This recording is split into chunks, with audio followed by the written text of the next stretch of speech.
Hello viewers, today let us talk about solving constant coefficient homogeneous equations. Here, remember when we're doing chapter 3, we are solving higher order differential equations, but now if I see my differential equation in the format when it has constant coefficients, how do I solve it? I'm given let us take an example of equation. It may be second order, it may be third order, it may be any order. Let me first consider second differential equation in the format of A double derivative plus B single derivative plus C equal to 0. If I'm given differential equation in this format, which is homogeneous, you said homogeneous differential equation should have a 0 at the end here for equal signs, but where A and B and C are all constants. I mean that the coefficients of these second derivative, and this one have to be constants. How do I solve those differential equations? I want to take you through steps on how to solve a differential equation which has constant coefficient and is homogeneous.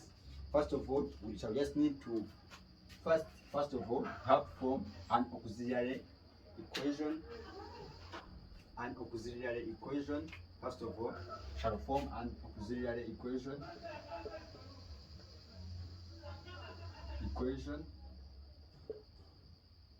And secondly, shall form auxiliary roots.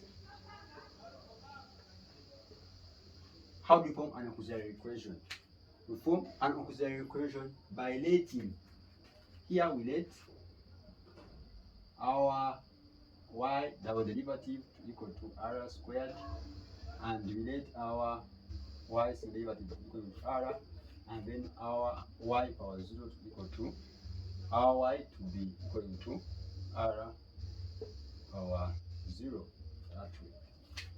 Therefore, if I'm given an equation like this one, I can form my auxiliary equation by just saying that it's the same as having a r squared plus br plus c, because the y is r power 0, r power 0 is 1, equaling to 0.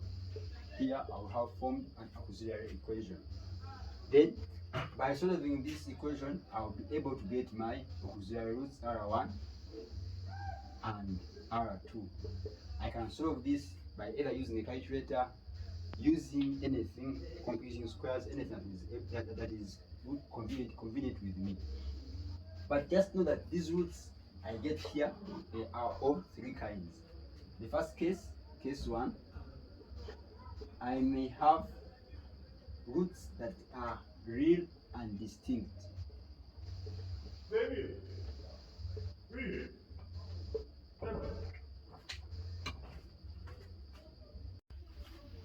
Secondly, I may have case 2.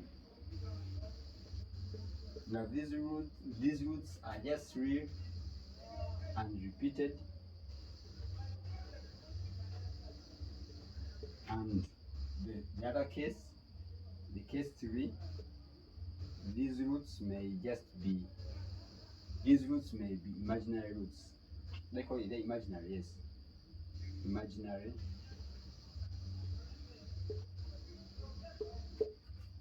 roots. Then what do I mean by real and distinct? Here I have the R1, which is a real number, and R2 is a real number, but they are different. E.g., I may have my R1 to be equal to 2 and R2 equal to 3. These are real numbers but are very real and distinct. In case 2, I may have this R1 equal to R2, but these roots are just repeated. I have R1 equal to 1 and R2 equal to 1. These roots are real and repeated. Lastly, case 3, I may have imaginary roots. Having imaginary roots having roots in the format with R1 equals to alpha plus I beta, this one, and alpha minus I beta as my R2. These are imaginary roots. But today, I want to take you how to deal with a constant coefficient equation which is homogeneous. It may be of degree 2, it may be of degree 3, it may be of degree 4, any degree you are given. First of all, we have to need to form an auxiliary equation. You get the auxiliary roots, and these form of roots, the nature of the roots, will tell you how to solve each differential equation.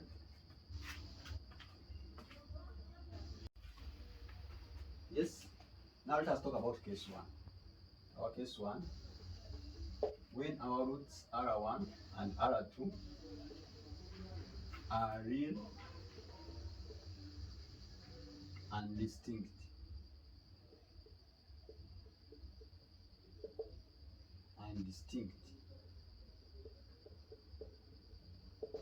I.e., if I formulate my auxiliary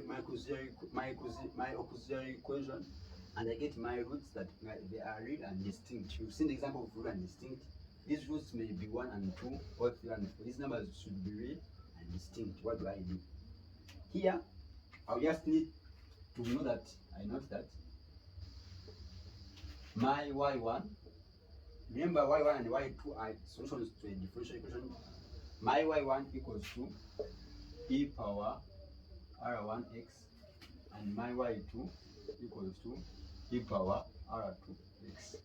Therefore, if I have y1 and y2, I will be able to find my general solution, which is y equals to c1y r1x plus c2 y2, which is e power r2x. I mean, if I formulate my auxiliary equation and get my auxiliary roots, like they are real and distinct, I should just know that to get my y1, I will have e power r1x minus e power r2x. An example, you may be given a solution to solve. They'll just tell you to solve the first derivative, second derivative plus 2y, first derivative minus 3y equals to 0. Firstly, form the equation. As I told you, my equation is going to be r squared plus 2r minus 3 equal to 0. Then get the roots.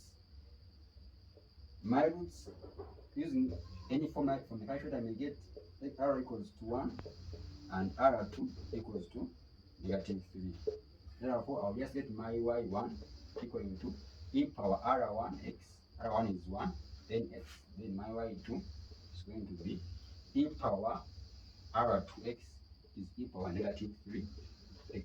And I will just say that my general solution equals to c1 e power x plus c2, which is e power negative 3x. As simple as that. There are many examples you can do. Just look out and just try this also, and we see where you can get a solution. This is just a simple example for us to do. If we also try out another example like this one, it has put off this, I think. I think I put off this because you've known what to do. Yes. If I'm given an example in this way, another example is if I have this equation to solve this equation, which is y third derivative minus y hat equals to 0. I do not mind about the order of the differential equation. I said we are solving high order differential equations. Here now this equation is a third order differential equation. First of all, what I need to do, I first formulate an equation, my auxiliary equation, which is the same as r cubed minus r, because it's r equals to 0. Then I say r into r squared minus 1 equals to 0. Therefore, my r1 is going to be equal to 0. Then my this is r1, this is r2. R2 equals to what? If I put this on inside, I'll have positive 1, and then r3 equals to negative 1. Because this whole of 1 is going to be positive or negative 1. Therefore, I'll be able to get my solutions. My y1 is going to be e power r1x, which is 0. Then y2 is going to be e power what? E power r2x, which is e power r2x, is this one. Then and my y3 is going to be e power r3, which is negative 1x. Therefore, I'll be able to write my general solution as c, because e power 0 is 1. Therefore, c1 times 1 is this one, plus c2 e power x plus c3 e power negative x. But on this question, they are even, and then if they provide for me for conditions, therefore I will be able to find c1 and c2 and c3. Like if they provide for me with condition that y at 0 is 2, and this first derivative at 0 is 2 also, and then the second derivative at 0 is negative 1. Therefore, I will be able to find the c1, c2, and c3. Yes, I can also get it. But what do I have? I have first get the first derivative. What's the first derivative here? If I differentiate this one the first time, I'll get 0. Here I'll get c2 e power x. Here I'll get negative c3 e power negative x. If I differentiate the third time, what do I get? The second time, sorry. And the second time, yes. If I differentiate the second time, what do I get? If I differentiate the second time, I will be getting here the same thing, c2 e power x. If I differentiate the second time, I have positive now, because negative, positive, c3 e power negative x. Now if I fit them into my conditions, say y at 0 is 2. If I put in where there is s, I put there as 0. I'll have my y as 2. Therefore, I have 2 equaling to c1 plus, if I put in a 0 here, I'll have c2. If I put in a 0 here, I'll have c3. Now, the first derivative at 0, if I put in 0 into this same derivative, I'll get a 2. Then I'll have 2 equals 2. If I put in a 0, I have c2. Then if I put in a 0 here, I have c3 minus c3. Then lastly, in the second derivative, if I put in a 0, I'll get a 1. I'll have 1 here equaling 2. If I put in a 0 here, I have c2 plus c3. If I put in a 0 here, then I solve these equations simultaneously. I solve them simultaneously. I may choose to begin with these two. From here, if I solve these three solutions simultaneously, I'll be able to get my c1, c2, and c3. I'll get my c1 as 3, my c2 as a half, and my c3 as negative 3 over 2. You just solve using any method. You use elimination, substitution, any method. Therefore, I'll be able to write my solution as y1 equaling to 3 plus a half, because this is my c1 is 3, c2 is a half, e power x, and then minus 3 over 2, which is my c3, e power negative x, as my general solution. This is case 1, where we have R1 and R2 are real and distinct. I just need to know that my first solution, my y1 equals to e power r1 x, my second solution equals to e power r2 x, and my third solution equals to e power r3 x. That way, very simple. For any questions, I'll answer them in the comment section. That is the first case. Thank you for watching. Yes. Hello viewers, now let us talk about case 2. Case 2. When now these R1 and R2 are repeated roots. What do I mean by repeated roots? When R is an example, when R1 is 1, also R2 is 1, repeated roots. If I solve my equation, I get repeated roots. What do I do now? Remember, I'm solving a constant coefficient homogeneous equation. That equation may be second order, third order, even fifth order. But if my roots are repeated, what do I do? I just have to note that if my roots are repeated, therefore my y1 equals to e power rx. Remember, r1 equals to r2. Here r1 equals to r2 and equals to r. Therefore my 1 equals to e power rx, and then my y2 equals to, I just scale it by x, e power r2. And then if I have r3, I'll just say my y3 equals to x now squared. I keep on scaling by x squared e power rx. up to, if I have very many r's, therefore up to, when I get r, yn the same as having e power n minus 1 e power rx. That way, as we see. Then if I have 3 roots, I keep on scaling by x, to get my solutions. An example, if I'm given an equation in this format, e.g., if I have this equation as y minus 6 plus 9 equal to 0. If I form my equation, I'm solving this differential equation. It is second order, has homogeneous coefficient, has constant coefficients, and it's homogeneous. I form my equation. I will have r squared minus 6r plus 9 equals to 0. This after us forming a second an auxiliary equation, we should just get our roots now. What is my r1? From pressing the equations, I'll get my r1 as 3 and r2 as 3. These roots are real but are repeated. Therefore, my y1 is going to be just having e power rx, which is 3x. Then my y2 is going to be, I just scale it by x because they are repeated, e power 3x. That way. Therefore, I will be able to write my general equation as y equals c1, y1 which is e power 3x, then plus c2 x e power 3x. By that way, I will have solved my constant coefficient homogeneous differential equation which has repeated roots. Just like that. I think it's simple also. Just need to know that if roots are repeated, I just scale by x to get the second solution.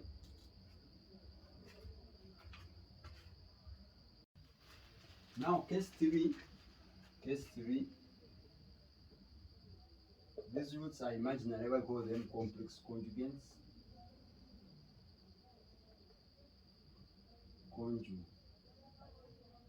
Conjugates, i.e. r1 equals to alpha plus I beta, and r2 equals to alpha minus I beta. If you solve your auxiliary equation and you get your answers as conjugates, complex conjugates, those as complex conjugates, what do? Here you just need to know that your general formula, your general solution y is given by e power alpha x into a cos beta x plus b, this is beta sine beta x. Just that way. I should be able to locate my alpha and locate my beta, and that will give me a general solution, a differential equation. For example, if I'm given an equation that gives me complex conjugates, what do? If I'm given an equation that gives me complex conjugates, I'll have to use this thing. I just need to know my alpha and know my beta to get the solution of this constant coefficient general equation. For example, if I'm given a solution like this, a equation like this, solve, and I'm seeing I have constant coefficients, if I form my auxiliary equation, I'll have r squared plus 4r plus 8 equals to 0. Then if I get my roots, I'll get that if I use my calculator, I'll say that r1 equals to negative 2 plus 2i, and r2 equals to negative 2 minus 2i. Therefore, my alpha is negative 2, my beta is 2. I just say that my general solution y equals to e power alpha x negative 2x into a cos beta is negative 2x plus b sine beta, which is 2x. Exactly. I will have solved complex conjugate roots when I'm solving a constant coefficient homogeneous equation. I think this is good for today. For any questions, put in the comment section. Like, subscribe, comment, and tell your friends to also comment, to also subscribe, and share the link to other people so as these people can enjoy the math we are doing. Thank you for watching. Nice time.